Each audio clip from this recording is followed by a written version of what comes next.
एक आदमी जंगल में भेड़ और बकरियां को चराता था। भेड़ों को चराते चराते वहां जंगल में इतना दूर चला गया कि उसे पता नहीं चला। जंगल में उसे एक शेर का बच्चा मिला। शेर का बच्चा इतना छोटा था कि उसने अभी तक आंखें भी नहीं खोली थी। छोटा बच्चा सबको प्यारा लगता है। ये जानते हुए भी कि वो शेर का बच्चा है, उस आदमी ने उसे घर ले आया।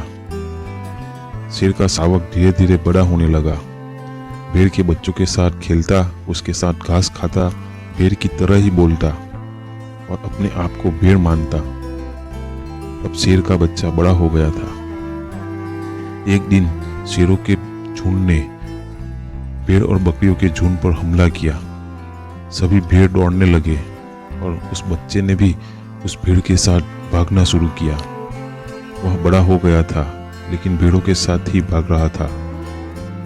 भेड़ों के झुंड में भागते हुए उस शेर के बच्चे को देखकर उस हमलावर शेर को बड़ी आश्चर्य हुआ।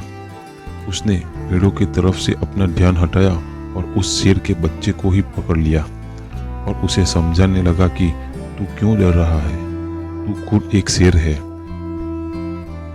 दूसरा शेर जो भेड़ों के झुंड में भाग रहा था, उसने कहा, शेर जंगल का राजा होता है, उसकी दहाड़ से सभी जानवर कांपते हैं।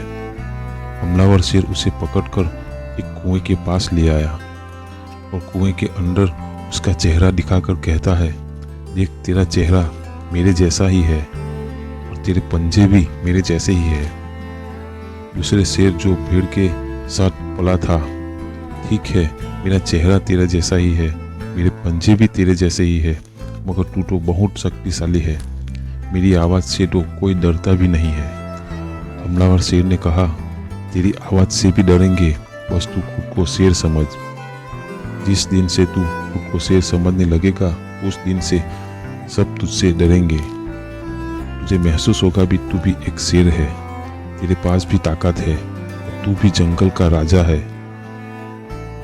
जब तेरे मन में यह बात आ गई, तब तू किसी से नहीं डरेगा। हमलावर शेर फिर कहता है, तू डर कर इसलिए भागता था क्योंकि अब तक तू अपने आप को भेड़ समझता था। जब तू खुद को शेर समझने लगेगा, तेरे अंदर से यह डर भी खत्म हो जाएगा। यह डर तुम्हारे अंदर इसलिए था क्योंकि तू भेड़ों के साथ रहता था और खुद को भी भेड़ समझने लगता था, और बचपन से सभी ने तुझे भेड़ ही समझा है।